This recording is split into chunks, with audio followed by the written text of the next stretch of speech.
한 평만의 세상 읽기.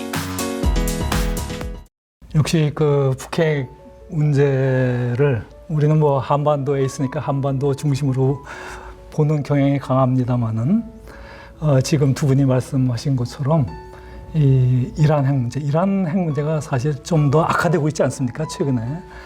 그래서 미국의 입장에서는 JCPOA를 어떻게 하면은 그 애초의 목표대로 다시 되살리는 게 가장 시급한 문제이고, 따라서 북핵 문제 관련해서는 일단 관리만 되면은 조금 후순위로 밀릴 수도 있다. 근데 그러한 그 우려도 있습니다만은 사실 좀 전에 두 분 다 결국은 그 조원범 박사님께서도 말씀하시면서 이 북한 피해가는 최종적인 상태의 합의를 전제로 스몰 딜을 말씀하셨죠. 이거가 전제되지 않는 스몰 딜은 가능하지 않은 얘기인데, 우리 사회에서는 이런 것 상관없이 그냥 조그만 그 스몰 딜이 있을 수 있지 않겠느냐.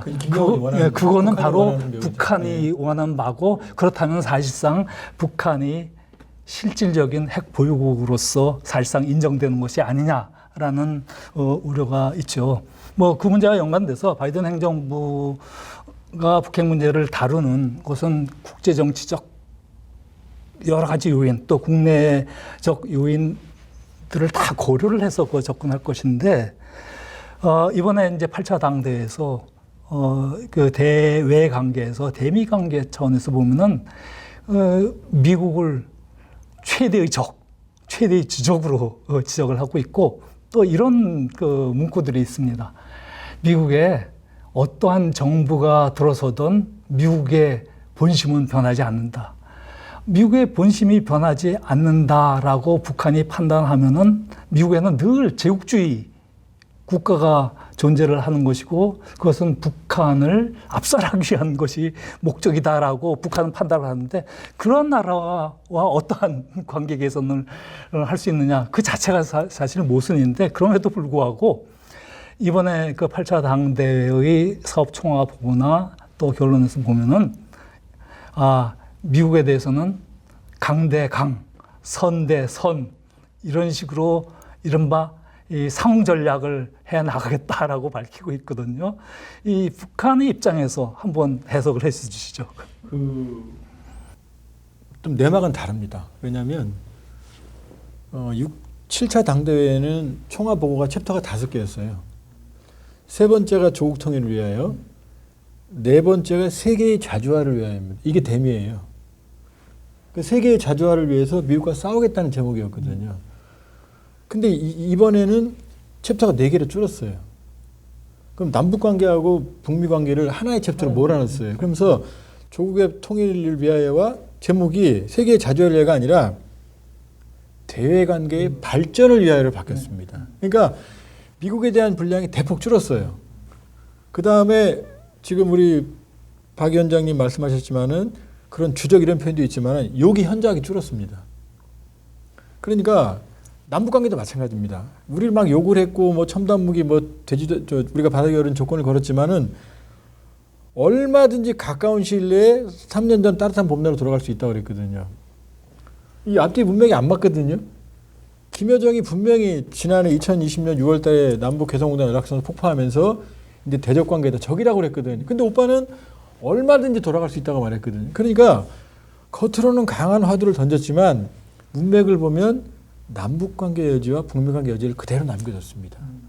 그리고 본인이 그렇게 주적이라고 그랬지만 조미 순회회담, 북한 편으로 북미 정상회담이 세계사적 대사변이라고 써놨어요. 그걸 자신의 성과로 내세우고 있거든요. 그럼 종합을 해보면 결국 아까 지금 박 교수님이 제대로 정확하게 요약을 하셨는데, 경제 성과를 내려고 했어요. 정상에게 성과를 내려고 그랬어요. 모두 막혔죠. 근데 답은 이미 실패한 자력갱생으로 되돌아갔거든요. 이게 답이 아니라는 거 본인들도 알아요. 임시방편이라는 걸. 그러면 남북관계와 북미관계에서 돌파가 만들어지지 않으면, 제가 소련에서 요약을 했지만 소련이 핵탄두를 가장 많이 가진 상태에서 망했거든요. 핵무기의 특징은 먹을 수가 없다는 겁니다. 그러니까 본심은 저렇게 강하게 나오지만 남북 관계와 북미 관계 이 와중에 금강산 관광을 개발하겠대요. 5년 동안. 금강산 관광 누가 갑니까? 100% 우리가 가거든요. 그러니까 저는 여지는 남겨뒀다.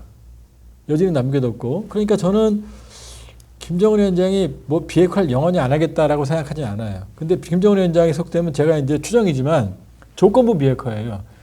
내가 원하는 가장 완벽하게 이상적인 조건이 만들어지면 그때는 할 수도 있다라고 보거든요.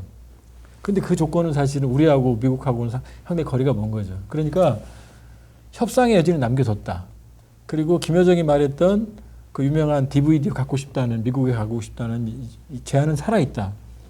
근데 다시 한번 더 강조해서 말씀드리지만 저는 이 북핵 문제가 지난 트럼프 대통령의 그 화려한 쇼를 하는 동안에 안정화됐죠. 핵실험도 안 하고 ICBM도 발사 안 했어요. 그러니까 핵 폭발과 ICBM 능력은 향상이 안 됐습니다. 그런데 이 사이 뭘 했죠? 단거리 발사체를 수도 없이 발사해서 거의 실전 배치 단계에 해놨고 얘네들한테 이 핵 탑재 탄두만 경량화 소형화만 해버리면 이번에 실시했죠. 이건 실전 배치가 바로 되는 거예요. 시험 발사가 필요 없는 거예요. 그 점이 우려인 거죠. 그 남북관계, 북미관계는 아마 협상 여지는 남아 있을 겁니다.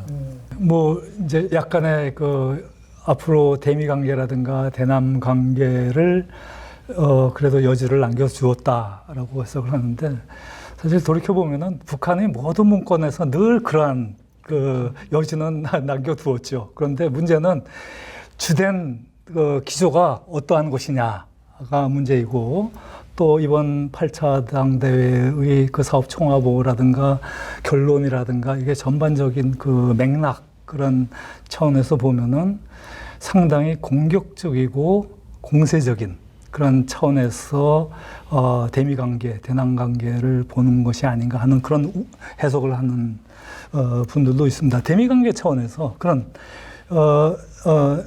만약에 이제 지금 조 박사님께서 말씀하신 북한이 원하는 최선의 상태, 그것은 뭐 쉽게 얘기를 하면 하나의 예로서 조선민주주의인민공화국 그대로 내버려 두고 핵 보유 능력은 일정 정도 내버려 두고 우리 경제 제재 완전히 해제를 해서 외부로부터 자유스럽게 그 경제 관계를 할 수 있고 또 이번에도 대남 관계에서 강조를 했던 것처럼 한국 정부가 그동안 남북 합의 즉 남북 합의 이행하라는 것은 저거 보기에 14선언에 담긴 대규모 대북 경협을 이행하라는 얘기인데 그것을 하면은 남북 관계도 개선을 해 나갈 수 있다. 뭐 이런 여지를 남겨둔 것 같은데 대미 관계 차원에서 뭐 시간이 길지 않기 때문에 대미 관계 차원에서 박 교수님은 이번에 그 북한이 그 대응 그런 언술 체계를 어떻게 해석을 하고 계신지?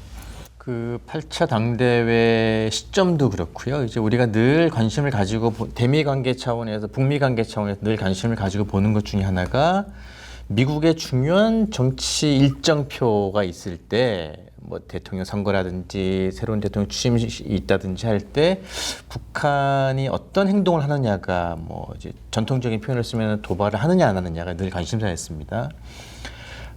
근데 일단 지금은 뭐 당장은 그런 기미가 안 보이고요. 8차 당대회에서 던졌던 메시지도 굉장히 긍정적인, 뭐 굉장히 부정적인 측면도 있습니다만은 또 긍정적인 측면을 완전히 무시할 수 없는 메시지. 그래서 저는 개인적으로 뭐 저는 이제 북한을 전공하는 뭐 사람은 아닙니다만은 할아버지와 아버지에 비해서 김정은이 분명히 외교에 대한 관심은 있는 것 같습니다. 그 관심의 뭐 내용과 크기와 이거는 뭐 제가 정확히 말씀드리기는 뭐 이제 부족합니다만은 전통적인 북한의 이전의 지도자와 비교했을 때 북미 관계에서 뭘 좀 얻고자 하는 의지는 분명히 있는 것 같고요. 그 다음에 그럼에도 불구하고 이제 미국을 굉장히 이제 악화시하고 뭐 적대시하는 그거는 그냥 북한의 일관된 국가 정체성이라고 생각을 합니다.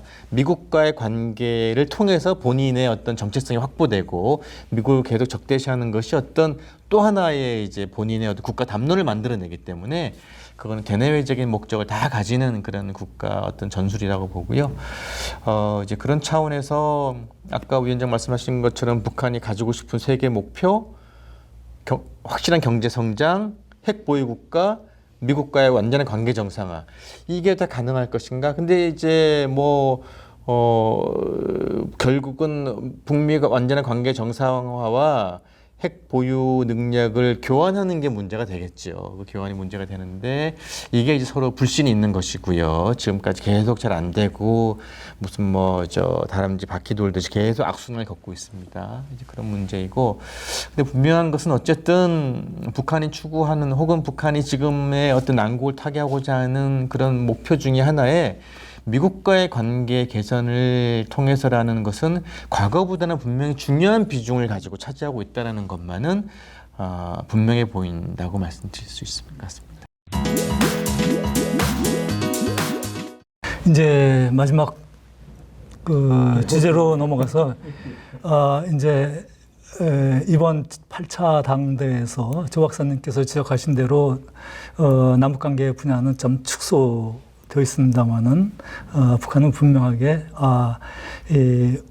그동안 그 남북 합의 사항을 한국 정부가 어떠한 수준으로 이행하는가에 따라서 남북 관계가 활성화될 수 있다. 즉 결국 남한 정부의 행동조에 달려 있다라고 이야기를 하고 있고, 또 미국의 바이든 정부는 트럼프 정부 때 동맹이 많이 훼손되지 않았습니까? 뭐 한미 동맹뿐만 아니라 미국과 나토와의 관계도 그렇고 미국의 전통적인 동맹 관계가 많이 손상이 됐는데, 바이든 행정부가 동맹 관계의 복원이 굉장히 우선순위로 삼고 있고, 또 특히 그 민주주의 복원, 세계 민주주의 복원, 그래서 아마 올해 세계 민주주의 국가 정상회의를 개최할 것 같고, 뭐 준 100일 이내에 한다고 그랬어요. 네, 얼마 뒤에 이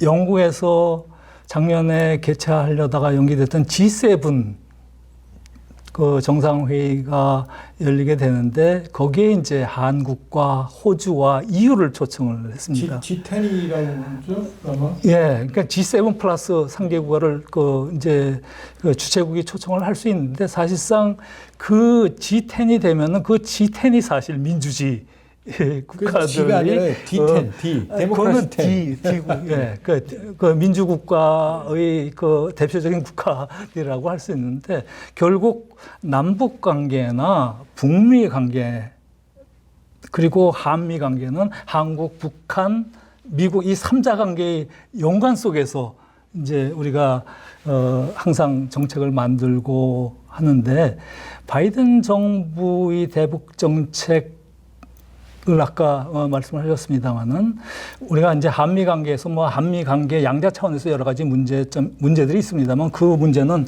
논외로 하고, 이 대북 정책과 관련해서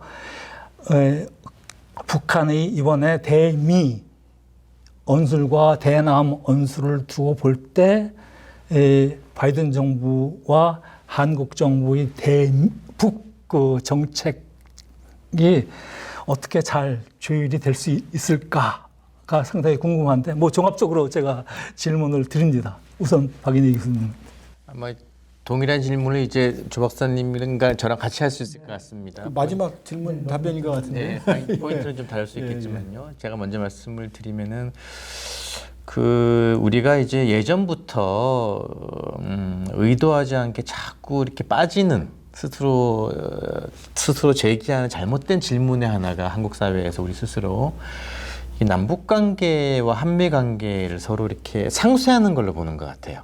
남북 관계가 좋아지면은 미국을 포기하는 것이고, 한미 동맹을 강화하면은 남북 관계를 포기하는 것이고.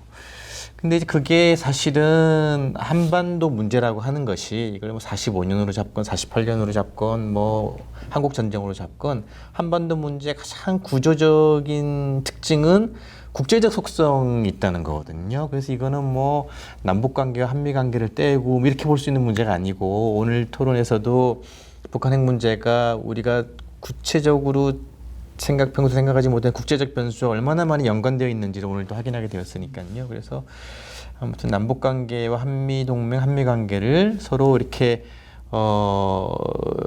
상호 배타적으로 보는 시각, 이런 걸 빨리 좀 벗어나야 될 것 같고요. 그 다음에 또 하나는 미국 아까 이제 뭐 저 D10 뭐 G7 플러스 이렇게 말씀하셨습니다만은 어차피 미국은 과거처럼 국제 이슈에 대해 현안에 대해서 뭐 큰 많은 뭐 돈을 투자한다든지 갑자기 군대를 동원한다든지 이게 지금 불가능한 사회가 되지 않았어요. 세상이 되지 않았습니까? 그래서 그러면 그럴수록 그러니까 예를 들어서 유럽의 독일이나 영국, 아시아의 한국이나 일본, 뭐 태평양의 호주, 또 아프리카의 뭐 라이베리아 이런 나라들은 미국이 국제 정치를 뭐 리더십을 확보하는 데 있어서 결코 포기할 수 없는 그런 동맹 파트너인데 그런 국가들에 대한 미국의 어떤 뭐 존중이라고 그럴까요? 의존은 아마 더 심해질 겁니다. 바이든 행정부 때.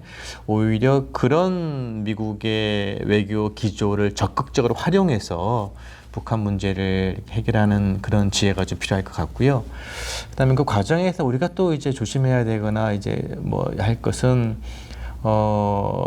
스몰 딜의 가능성은 긍정적인 기대입니다만은 어느 정도까지 바이든 행정부가 원할지 모르겠습니다만은 비핵화에 대한 원칙론적인 메시지는 김정은이 밝혀줘야지 그게 이루어질 거기 때문에 가운데서 그 메시지를 우리가 얼마만큼 적극적으로 전달할 것인가라는 문제를 하나 또 짚고 싶고요.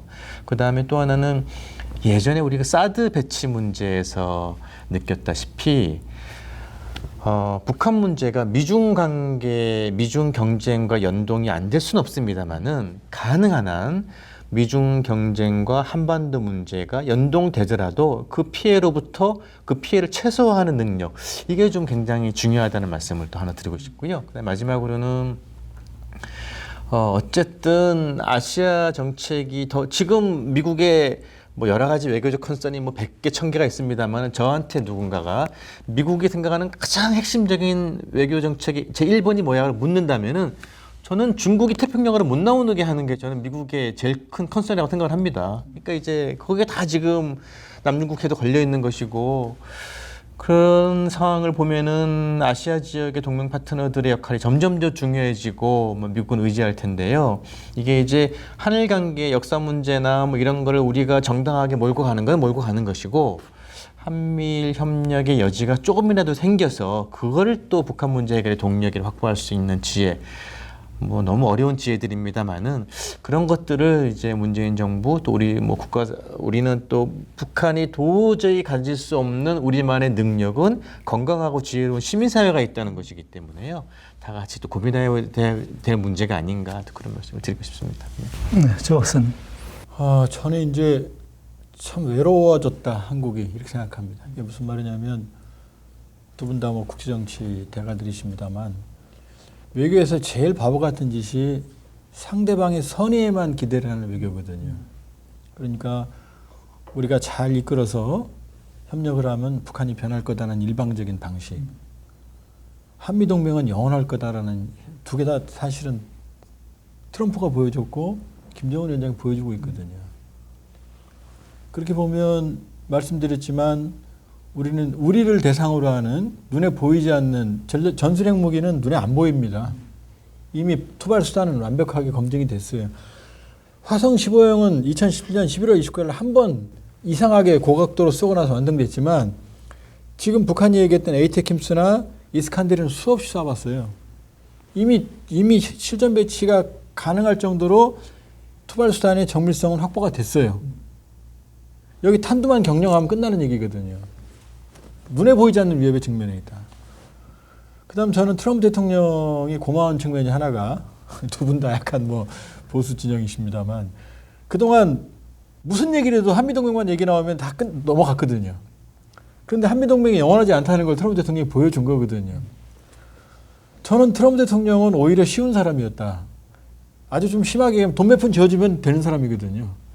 방위비 증액이 우리 국력으로 보면 그렇게 크지 않아요. 근데 바이든은 제가 가치 기반 국제주의라고 그러거든요. 돈이 아니고 가치로 얘기를 하거든요. 글로벌 서밋 포 데모크라시 이게 오브냐 포냐 난리 뭐 저는 단연코 포는 뭐냐 민주주의 국가 연대라고 봅니다. 뭐 일부 사람들이 오브가 아니니까 뭐 중국도 포함한다. 바이든이 쓴 Why America Must Lead Again이라는 Foreign Affairs 지난해 3, 4월 글에 보면 분명히 중국, 러시아는 권위주의 국가로 나와요. 그럼 민주국가의 연대를 지금 우리한테 요구를 할 거거든요. 우리 딜레마는 더 커지죠.